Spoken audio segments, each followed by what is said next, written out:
Hi guys, Thomas here from FastTrackFBA, and today I want to go through the Keepa basics. Now I call them the Keepa basics, but they're not. This is going to take you from knowing nothing through to analysing a deal and having confidence in your buying decisions. So stay tuned.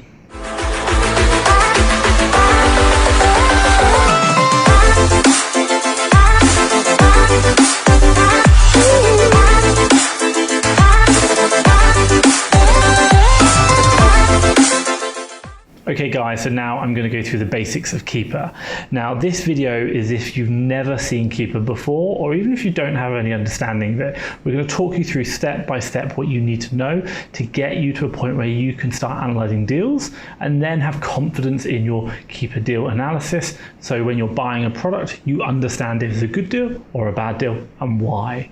So we'll talk you through everything that you need to know to get you up to a basic standard. And hey, even this basic standard is still really good. So let's jump on the computer now and have a look. Okay, so I've just loaded up into a web page now, or into a product. Now this is a product I always use for pretty much all demonstrations. I like the Keepa chart. Now you might be asking the question, why should I be interested in Keepa? I've got, like, should we say, another tool. I can work out the profit and ROI. Well, the reason is quite simple. There are three fundamentals in selling. Number one is profit, number one is ROI, and then finally is sales. Profit and ROI mean nothing if you don't ever sell the product. Now, once you ascertain that the fact that you can sell a product, great. The next question is, how many can you sell? And what you're trying to do is you can use the Keepa chart to tell you about the product, tell you what's happened in the past, so that you can make a very good decision, a good educated guess as to what's likely to happen in the future. So let's have a look at this product now. Let's go through the Keepa chart of it and just kind of really talk you through the basics, and just so you get familiar with this chart. Now, the one thing which I will add is there are a lot of tools. Let's say, for example, like FBA multi-tool, Buybot Pro, Seller Amp. They all have their own kind of Keepa charts. That's fine. They all pretty much do the same things. At the moment, none of them are quite as good as Keepa. There are a few nuances that Keepa does really, really well, but for the general purpose of sourcing, pretty much everything I'm going to show you in this training video, you can do with any of these tools, because they all have this functionality built in on their charts. The one thing I will actually say as well is that all these tools, they get their data from Keepa. So it's not different data, it's just how they're displaying it. So the data is exactly the same, how they display it is slightly different. So for this example, we are going to be using the actual Keepa graph. So let's have a look now. So here we are in a toaster, and obviously you can see this is a DeLonghi toaster that we've got, and I use this for pretty much all my examples because I just quite like it. So let's kind of scroll down. Whenever you've got Keepa installed, and you'll see Keepa is this icon up here, Keepa loads the product. Whenever you have that icon, that means it's loaded and it's installed. Now, the one thing which I'll say is we're using the paid version of Keepa. I really recommend this. I really like it. If you haven't got it, do get it. So let's go down now and have a look at the Keepa graph. So when you scroll down, what you're going to notice is this graph shows up. It pops up into your Amazon page. It adds itself in there. If you want to know, I've also got FBA multi-tool, which is this thing on the side, but there are lots of other ones. So what I'll do is I'll drop a link down below to all of these so you can access them and just short link to their Chrome extensions. Now this is the Keepa chart. Now quite simply, it has a lot going on and it can be quite overwhelming, but to be honest, I'm just going to break it down and make it simpler for you. So let's kind of just go through. So right here you've got a top graph and a bottom graph. And then you've got these icons on the left-hand side or right-hand side, and you've got some more control down here. What I'm going to do now is flick over to the actual Keepa website, because on the Keepa website, I can get a copy of this graph, but just bigger. It'll make it easier for you to see. So let's go over now and have a look at the same graph for the same product, but on the website. So this is the same product now on the Keepa website. Now the one thing which I'm going to do is just really break it down. So I'm going to start turning everything off. Over here, you have these nice control functions. So we're going to turn everything off and we start at a completely blank page. One thing which I will do is just go out to year for the moment. Now on here, we have quite simply just time. Time along the bottom is going to show you what's going on over time. Now Keepa, the way it works is it records various data points. It records the information of our product over time, and it will show you that information back on a graph. Now, it might seem a lot to start with. Don't worry, we're going to go through it all. First things first, let's just go through the first one. So I'm going to turn on the Amazon price. So let's just turn on that. Now what we can see here is that it shows what the Amazon price is at certain times. So for example, here in like June, today is 2020, so this will be June last year. It's saying roughly around there, June, or so say June the 1st, Amazon's price was $59.97. So Amazon's price on June the 1st last year, $59.97. Great. I know the price, what it was last year. Cool.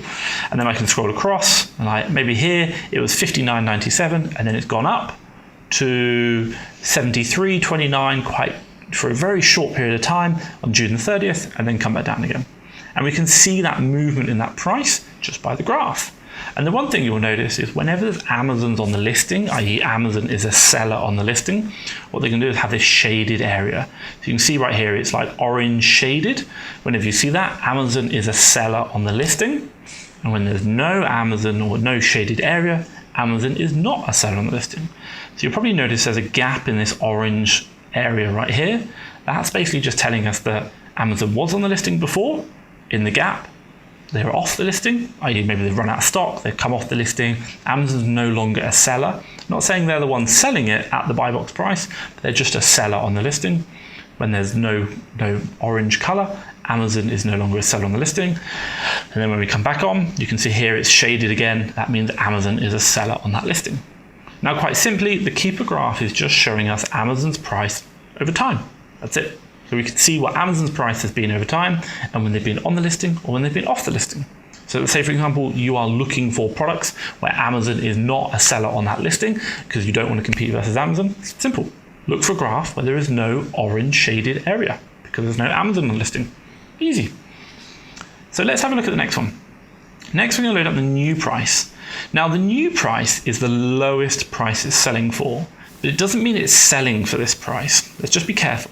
This is the lowest price it's selling for. It doesn't mean it's selling for that price. And by selling for that price, I mean that's what's known as the buy box. We'll talk about that in a bit. So this is the lowest price it's selling for, and this isn't including delivery. So you can see here back in June, it's probably $59.97, and then let's kind of come across and we can see movement in that blue line. Coming November, it was $39.50. Let's keep going across. March, $35.88, and then we've got some real kind of ups and downs over here, real kind of movement in that new line.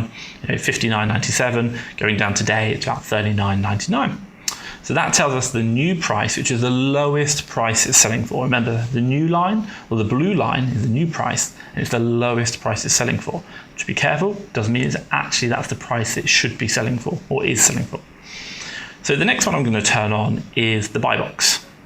Now, we call it the buy box, and this is the price it's actually selling for. So let's say, for example, today, if we go back to the product, this product right now, you can see here, this is the product, and it's saying DeLonghi toaster.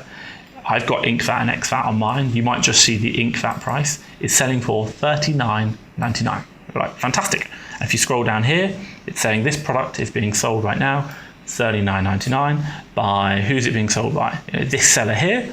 And we call it the buy box because this is the box right here. Whoever controls, or whoever's name is written, dispatched and sold by who? This seller now, it could be Amazon, it could be me, it could be you. Whoever has their name written there, they control the buy box. And controlling the buy box is super important because if you know anything about e-commerce, when people shop, they're lazy. They literally want to come to a product, choose the product they like, and then click buy. They are not interested in choosing which seller they then have to do. If you start giving them too much choice, they drop off. So it's in Amazon's interest to, whenever there's multiple sellers on a listing, only one of them can be the seller or the buy box owner at any one time.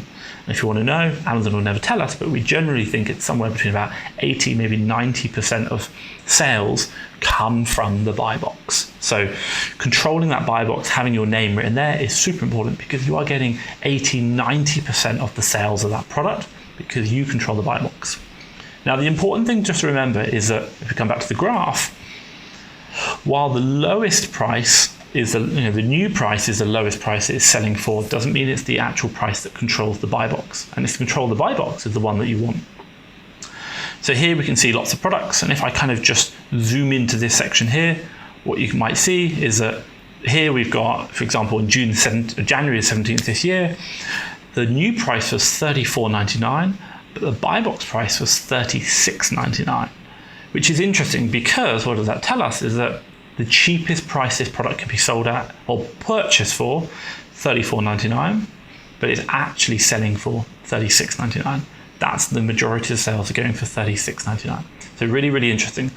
Now there's a lot more to it than that, and what I'll say is, looking at things like FBM or FBA over FBM, that's going to have an effect. Seller metrics, Amazon doesn't tell us, but that's what we reckon it is. It's going to be these things are going to have an effect. So for you, don't worry so much about the new price, always worry about the buy box price. That's the number you should be looking at. So that's the buy box price.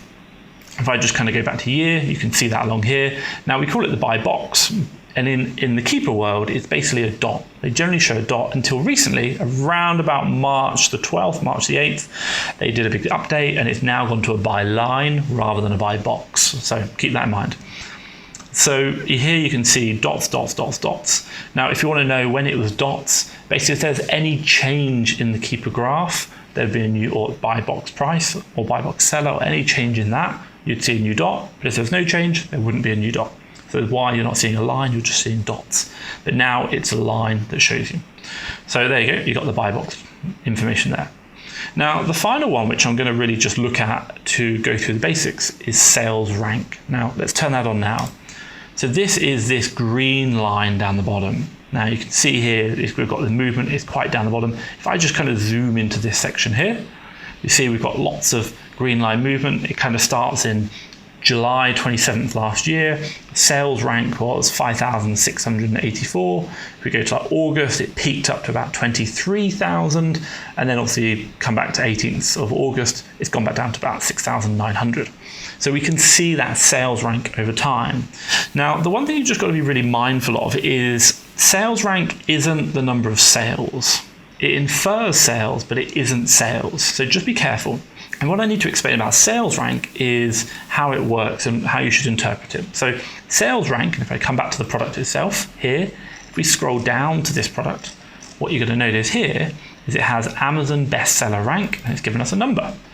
So sales rank is the bestseller rank, and that's where that number comes from. And what Keepa's doing is just recording that number. It records that number, and what you're seeing as the green line is what that number is over time. Now, when you're looking at sales rank, that's going to change quite a lot. You want to start averaging that out in your head, and we'll go through that in a bit.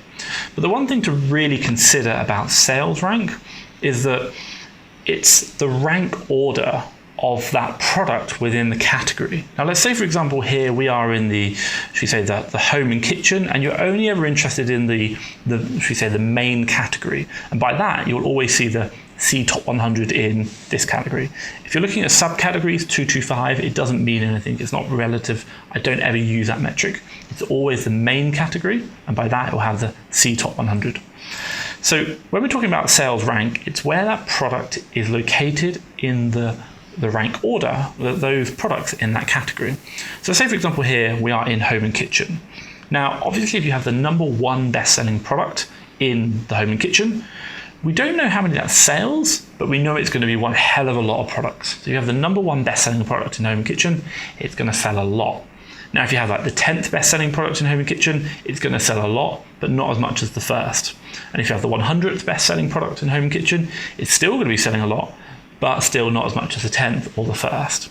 So what you need to think about is the lower down, the closer that is to 1, the more the product is selling, and the higher that up, the less it's selling. Now, the interesting thing to think about as well is that if you have two products, let's say you've got a product at sales rank number 10 and sales rank number 9. So we've got 10, 9, and obviously we're working our way down to 1. If the product at sales rank 10, let's say, for example, it's selling, I don't know, 100 units a month, and sales rank 9 is selling 110 units a month. If for some reason the product at sales rank 10 were to now move to sales rank 9, and obviously 9 now moves up to 10, what does that tell us? Well, we can't tell you how many sales it's doing, but what we can tell you is that this product sales rank, what was sales rank 10, now sales rank 9, is now doing more sales than what this is doing. So the number of sales it's doing per month has increased relative to the other one. So every time a product moves down, i.e. it moves from, say, a sales rank 100 down to sales rank 99 or down, the sales have happened, sales have generally increased relative to the other ones. So what we're looking for is that movement whereby the product has moved down in the sales rank closer to 1. The more we see that means the more sales are happening. If a product is always just going up, it's not selling. It might be selling, but maybe it's not selling as much. It depends where it is. But if it's moving down, sales are generally happening and probably getting better if it's moving down over time. So just bring that back to the graph. Whenever we're looking at this green line, this sales rank, we're looking at movement in it. The more movement, the better. And if that movement is going closer to 1, sales are increasing. But if it's constantly moving up and down, up and down, up and down, just because we can see that down means sales are happening. So that's really good to see. So what am I looking at when I'm looking at sales rank? Number 1, I'm looking at how close is it to number 1 in the sales rank. But number 2, I'm looking at how many times does it move down. Now, I don't know if each one down is a sale. It could be 2 or 3 sales. But what I know is that it's some sales of a certain amount, but I don't know how many. So for you, when you're looking at sales rank, generally closer to 1, the better. And the more movement in that sales rank, the happier I am. So i.e. the more green line movement, the happier, and the closer to 1. Just a general rule of thumb, a rough thing. So that's a little bit about going through the Amazon price, the new price, the sales rank, and the buy box. Now, the one thing which I'll just kind of talk through now is let's have a look at a different when the buy box price is not the same as the new price and why you should be considering it. So right here, we've got a product which is Sony. It's Sony headphones, and it's going right now for $17.48. Now, if you are looking at this Keepa graph, and what we'll do is we'll just kind of scroll down. If I just kind of go to, can I go to all, and then zoom into this section today, it's going for right now $17.48. Now, if I hover over this chart, what I can see here, well, interesting enough, it's actually changed because the buy box is saying $16.40, but I can see the new price is $14.44. So what I can see from this is the fact that the cheapest price you can buy it for is saying on the Keepa chart $14.44, but the buy box has been historically $16.40. So what I really need to be mindful of is the fact that when I'm looking at these products, I'm not just looking at the new price, the blue line. I don't really care about that. I actually care about is that buy box price, that's $16.40, because you know what? That is the price that controls the buy box. That is the price that's getting 80 to 90% of those sales, and that is the price that I want to be selling at. So always be looking at data, always be looking at what the price of the buy box is, because that is where the sales are happening. Now in this example right here, you can see buy box is $16.40. The new price is $14.44. So the cheapest price isn't winning the buy box. And what's really interesting as well, Amazon is £17.90, but they are not on the buy box. So someone else is controlling this buy box at $16.40. So really interesting to see that. Now let's have a quick look at this product. What you'll see if we go into the actual listing itself, we can see here like Amazon's on the product here, they are $17.48, and then Global Store are $14.90. So yes, there is someone cheaper, i.e. the new price is cheaper, $14.90.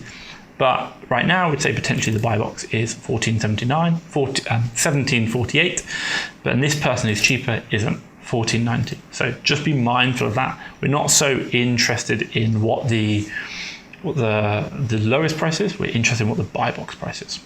Now we've looked at some of these graphs, we've looked at that, but sometimes you might see what's known as the small graphs. They're not going to be so detailed, they're going to be smaller. Now I'll quickly talk you through those. So just like this product here, we are seeing the Amazon, the shaded area, we're seeing the pink dots, and we're seeing the blue line, the new price, and we're seeing the sales rank. Let's have a look now at some smaller graphs. And I'm going to jump into FastTrackFBA. This is a deal service that I provide where we provide leads that we've sourced already and checked for our customers. So if I just jump into the product, the service right here, this is the main page of it, and you can see lots of these small graphs. What are we seeing on these small graphs? Well, they're exactly the same as the graph we just looked at. The only difference is on the small graphs, we don't have the buy box information. So on here, we have quite simply the new line, the blue, but remember, the blue line isn't the price it's selling for, it's the lowest price. So just take that with a pinch of salt, and that's the lowest it's going to be. And then also as well, we have this green line, which is the sales rank. And again, we're looking for how close is that to 1. And generally speaking, the more movement, the more color of green that I can see, the happier I am, because the more sales that's going on. So for these products, you can see how much green line movement there is. For example, this one, it's got some green line movement and it's picked up a bit here, but this one's got a lot more and it's closer to the one. So that means this product's probably selling more than this one. And if we even scroll down, we can see this one's got lots of green line movement and it's quite close to one. So that's probably going to be selling more as well. So a really quick analysis there of looking at small Keepa charts and how you can use them as well. Now let's go through just me doing some really quick analysis of some Keepa charts and actually just showing you what my thoughts are and how I physically break them down and what I look at. So here we've got a product, Lego Creator Bus, and I'm just going to go through and look at the Keepa chart now. So let's scroll down and have a look at that product. What I know right now is the price is selling for $18.65. So let's have a look at the graph. So what I've got is the graph here. Now straight away, first things first is normally when you jump in, it's going to be 3 months. What I'm roughly going to be looking at in my mind is I'm going to be thinking straight away, the price today is $18.65. So if I get my drawing tool, and I can help annotate this and just make your life a bit easier. So we've got this product now, and what I'm looking at is to say, in my mind, I'm going to do 2 things. I'm going to basically draw, like I was in school, a line of best fit through these pink lines here. Now, Keepa's pretty good at doing it for you. I'm just drawing a line through all the dots. I'm trying to get a feel for what that price has been. Now, Keepa does it really good now, but when you might look over time, that's something to think about. I'm just trying to see what's going on with this product over time. The other one which I'm probably going to do is get another pen and draw a line average through this green sales rank graph. Just so I can get a feel for that as well. It's changing, I'm trying to get a line of best fit in. And what I'm thinking about is I'm trying to understand what's going on with this product over time. Now, really simply, I'm going to break this product down. So I can see right now we are in the 3-month mode. I'm going to break it down into sections. So I'm going to say, let's call one here, another one here, and another one here, and another one here. And let's just label them. 1, 2, 3, 4, 5. Now, the interesting thing I know right now is this price is about, I think it's £18.65, so it's about here. And let's just draw a line going across. I'll use red. So this is the buy box today. Now, not perfect, but while I'm looking at this product, what I'm seeing is that today's price, today's buy box, this is today, is pretty much at the high side. Historically, this product has been lower. It's been here. It's been down about £13.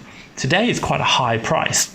So it might not be normal, but interesting enough, I can see at sections 2 and section 4, it has been that price before, but at sections 1, 3, and 5, it hasn't.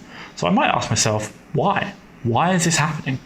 So let's quickly go back to the graph and let's have a quick look. So what you can do is you can click onto the buy box, and I can see here, the seller is Hamleys. Let's just jump across over to here, click on that. Seller is Hamleys again. Let's jump over to this section. That is not Hamleys. Let's jump back over to this section and you can see Hamleys. Now, interesting enough, I know you can buy this product from Hamleys. I might do a bit of research and go, oh, that was my source. But what I can see is that whenever Hamleys is on the listing, they're selling for £12. The buy box drops down to that. But quite regularly, Hamleys is coming off and the buy box goes back up again. So for me, I can immediately look at the graph and to say, okay, Hamleys is on the listing at times, but regularly they come out. So I might be able to make an opportunity here to sell when they're off the listing. I'm not saying that that's a good or a bad decision, but I'm trying to spot an opportunity for me to make money. But I know, obviously, that Hamleys comes and they go off the listing. And I can know that by looking at here, the Keepa chart, and understand that. The next thing I can see, and what I'm looking at when I'm doing my analysis, is what's going on with the sales rank. So in section 1, I can see the sales rank. Let's just break this down. It's quite low. Let's say, for example, this is what, 1,000 or 1,000. This is probably going up to what, 3,000. This is going down to 1,000. And then this is probably picking up to what, 4,000, and then even 5,000 here. So I can see that whenever the price is down at here, the £13 Hamleys on, the sales rank is really low, 1,000 really good. But when the price goes up, the sales rank decreases. So it does have an effect. Still, it's at 3,000, which is great. I'm really happy with that. But just to understand that when the price goes up, the demand goes up as well, or goes down, and the sales rank increases. So when it's cheap, it sells more. When it's a bit more expensive, it sells less, and I just need to be aware of that. So my question is, at the price today, i.e. this, £18-19, it's sold before, and I can see how it's selling during those periods, and I should disregard the times when my price is not at that price. So that's a little bit of analysis of me looking at the Keepa chart and what I'm looking at in those products. Okay guys, so that is me reviewing the Keepa basics. Now look, these are the fundamental points of reviewing a Keepa graph. And what I'd really recommend you do is every day just go through your Keepa graphs. Every day look at those Keepa products, do the analysis, looking at, should we say, what's going on with the sales rank, what's going on with the price, breaking those products down. And hey, I say this to everyone, try and understand why the product is doing what it's doing. Because if you could understand the why, i.e. why is the price doing this, why is the sales rank doing this, then what you can say is, if you understand what's happened in the past and the why behind that, you're probably going to have a good understanding of what's going to happen in the future, and that is going to improve your buying decisions, saving you money when you should not buy a deal, but also as well giving you the confidence to invest more money when you know there's a good deal. So really recommend focus, check, practice, everything that I've talked about in that training is going to help you out in your Amazon business. Now, hey, look, if you like that, give me a good thumbs up. And hey, if you've got any questions, maybe there's something I didn't go through, drop it down below. Obviously, I'll just get back to you, but I really appreciate that. But what I will say is, from me, Thomas Parkinson at FastTrackFBA, thank you very much.